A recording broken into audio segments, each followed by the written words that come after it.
Assalamualaikum warahmatullahi wabarakatuh. Alhamdulillahirabbil alamin.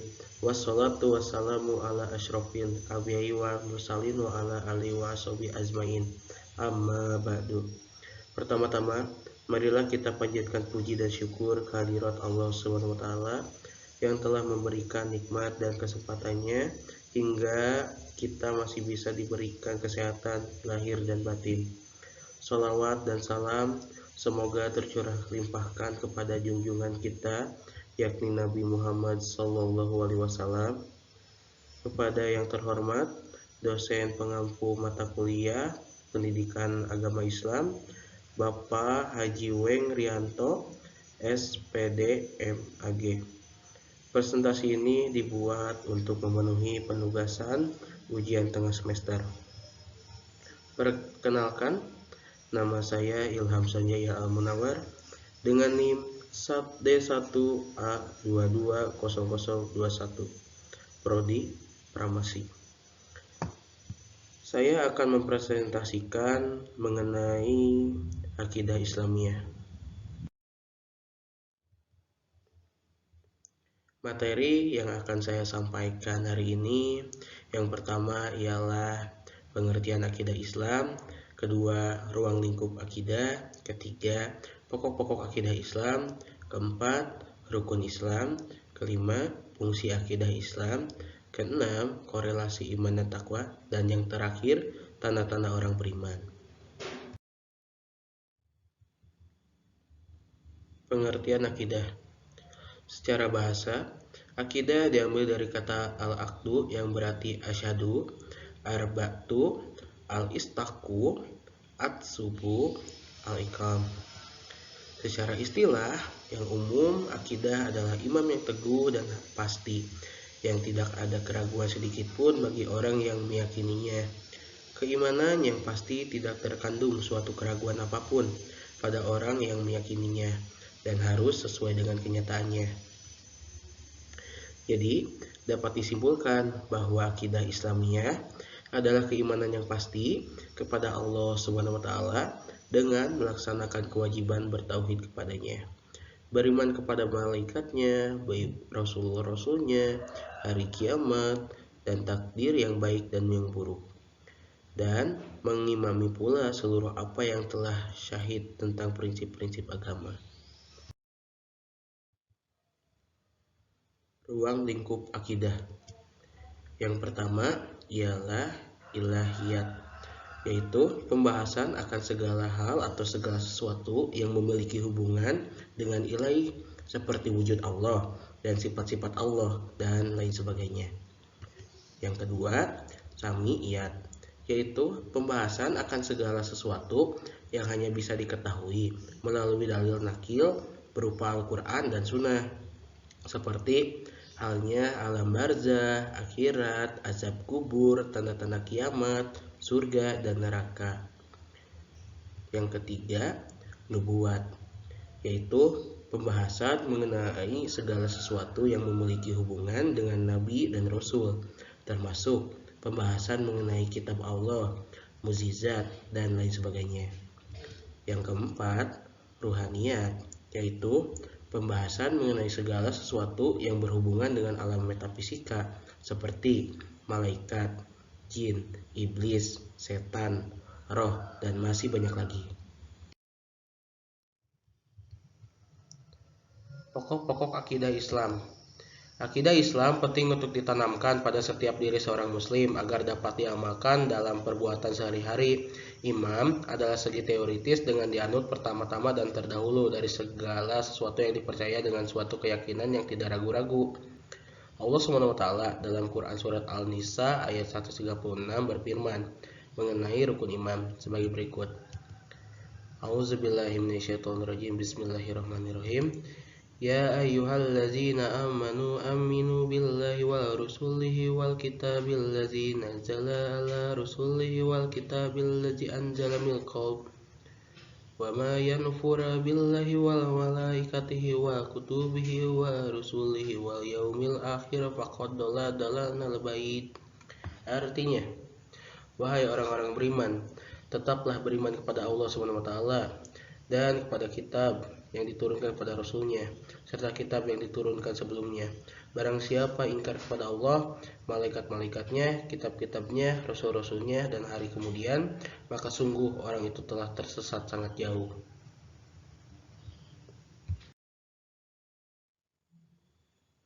Rukun Islam. Rukun Islam itu ada 6. Yang pertama, iman kepada Allah Subhanahu wa taala.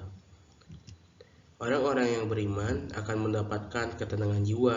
Ketenangan jiwa tidak bisa didapatkan dengan berlimpahan materi, akan tetapi didapatkan dari kalbu secara ikhlas. Yang kedua, iman kepada para malaikat. Malaikat adalah suatu makhluk ciptaan Allah yang terbuat dari nur. Malaikat tidak mempunyai hawa nafsu, melainkan hanya memiliki akal, sehingga mereka terpelihara dari kesalahan dan dosa. Ketiga, iman kepada kitab-kitab Allah Subhanahu wa taala. Sesungguhnya Allah telah menurunkan beberapa kitab kepada para nabinya. Tujuan Allah menurunkan kitab-kitab itu yaitu agar digunakan sebagai pedoman hidup bagi seluruh manusia menuju jalan hidup yang benar dan diridhoi Allah Subhanahu wa taala. Keempat, iman kepada nabi dan rasul. Mempercayai bahwa Allah Subhanahu wa taala telah mengutus para rasulnya untuk membawa syiar agama dan pembimbing umat pada jalan lurus, serta akan diridhoi Allah Subhanahu wa taala. Kelima, iman pada hari akhir. Mulai hancurnya dunia hingga masuknya seorang ke surga ataupun ke neraka. Jadi, pada hari akhir atau hari kiamat itu, seluruh jagat raya ini akan tergoncang hebat yang mengakibatkan perubahan total dan terjadinya peristiwa yang sangat dahsyat dan mengerikan. Saat itu Allah memusnahkan kehidupan alam ini. Iman yang keenam, iman kepada qada dan qadar. Qada ialah kepastian dan qadar adalah ketentuan. Jika ia mendapatkan kegembiraan, ia bersyukur dan itu suatu kebaikan baginya.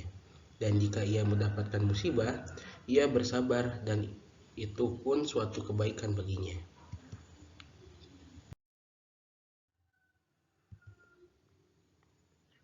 Fungsi akidah Islamiyah. Yang pertama, akidah sebagai pemelihara kesucian hati nurani. Akidah menolong hati nurani memberi makan dengan cahaya terang, sehingga tetap kuat, bersih, dan mempunyai pandangan yang jernih dan terang. Itu disebabkan karena orang beriman meyakini bahwa Allah senantiasa di dekatnya, di mana saja dia berada. Yang kedua, akidah menimbulkan perasaan aman. Sebagaimana orang beriman itu tidak menyesali dan menangisi masa yang lalu, dan tidak menghadapi masa yang sedang dialaminya dengan kesal dan keluh kesah. Dia hidup dengan perasaan aman. Yang ketiga, akidah menimbulkan pengharapan. Pengharapan merupakan suatu kekuatan yang mendorong dan membukakan hati manusia untuk bekerja. Harapan membangkitkan perjuangan, menunaikan kewajiban, menimbulkan kegiatan, menjauhkan malas dan segan, serta menimbulkan kesungguhan. Karena mengharapkan akan memperoleh keridhaan Allah Subhanahu wa taala. Yang keempat, akidah sebagai tempat berpijak. Tegaknya suatu bangunan bergantung pada landasannya. Jika bangunan itu memiliki dasar yang kuat, maka akan berdiri dengan kokoh dan megah. Begitu juga sebaliknya, jika landasannya tidak kuat, maka bangunan di atas akan runtuh. Yang kelima, akidah membebaskan manusia dari yang penghambaan kepada sesama makhluk. Orang yang mempunyai akidah yang benar tidak akan pernah mau menghambakan dirinya kepada sesama makhluk hidup, walau dalam keadaan yang bagaimanapun, karena makhluk diciptakan Allah itu hanyalah hamba Allah semata. Korelasi iman dan takwa. Takwa adalah mengerjakan segala perintah Allah dan menjauhi segala larangannya. Keimanan dan ketakwaan tidak bisa dipisahkan untuk membina pribadi yang sehat dan kuat. Untuk kebahagiaan hidup sebagaimana yang digariskan dalam agama, manusia berhajat kepada iman dan takwa. Tanda-tanda orang beriman. Yang pertama, jika mendengar nama Allah Subhanahu wa taala, bergetarlah hatinya. Dijelaskan pada Quran surat Al-Anfal yang berbunyi A'udzubillahiminasyaitonirrajim. Bismillahirrahmanirrahim. Innamal mu'minul ladzina iza dzukirallahu walazilat qulubuhum wal iza tuliyat alaihim ayatul zadatuhum immana wa ala rabbihim yatawakkalun. Artinya, sesungguhnya orang-orang beriman ialah mereka yang bila disebut nama Allah gemetarlah hati mereka, dan apabila dibacakan ayat-ayatnya bertambahlah iman mereka, dan hanya kepada Tuhanlah mereka bertawakal. Yang kedua, senantiasa bertawakal setelah bekerja keras dan berdoa kepada Allah Subhanahu wa taala. Dijelaskan pada Quran surat At-Takabun ayat ke-13 yang berbunyi Allahu la ilaha illa huwal walayallahum falyatawakkalul mu'minun, yang artinya Allah tidak ada Tuhan selain Dia, dan hendaklah orang-orang mukmin bertawakal kepada Allah saja. Ketiga, selalu tertib menegakkan dan menjalankan sholatnya. Dijelaskan pada Quran surat Al-Mu'minun ayat kedua yang berbunyi Allazina hum fi sholatihim khashi'un. Artinya, orang-orang yang khusyuk dalam sembahyangnya. Keempat, menafkahkan sebagian rezeki dan hartanya di jalan Allah Subhanahu wa taala. Dijelaskan pada Quran surat Al-Anfal ayat ketiga yang berbunyi Allazina yuqimuna sholata wa mimma razaqnahum yunfikun. Artinya, orang-orang yang mendirikan sholat dan yang menafkahkan sebagian dari rezekinya yang kami berikan kepada mereka.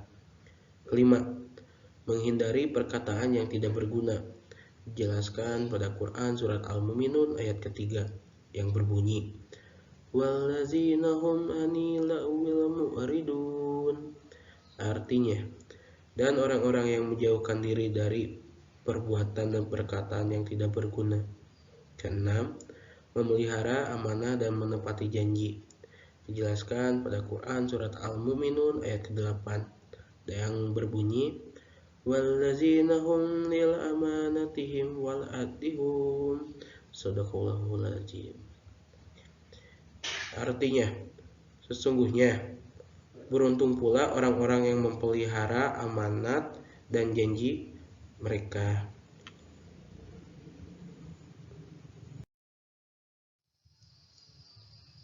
Kesimpulan, menurut etimologi, akidah dapat diartikan sebagai kepercayaan dasar atau keyakinan pokok.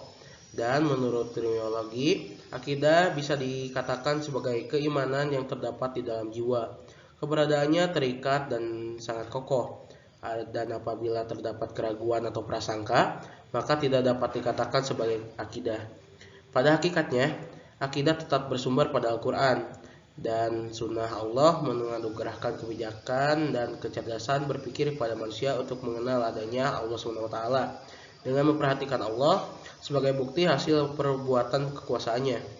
Dalam keseluruhan bangunan Islam, akidah dapat diibaratkan sebagai fondasi di mana seluruh ajaran Islam berada di atasnya. Akidah merupakan beberapa prinsip keyakinan. Dengan keyakinan itu, seseorang termotivasi untuk menunaikan kewajiban-kewajiban agamanya. Karena sifat keyakinan, maka materi akidah sepenuhnya adalah informasi yang disampaikan oleh Allah SWT melalui wahyu kepada nabinya Muhammad SAW. Semoga apa yang saya sampaikan dapat diterima dan bermanfaat. Semoga berguna bagi kehidupan kita sekarang dan di masa depan yang akan datang. Wabillahi taufiq wa hidayah. Wassalamualaikum warahmatullahi wabarakatuh. Jangan lupa like dan subscribe. Terima kasih.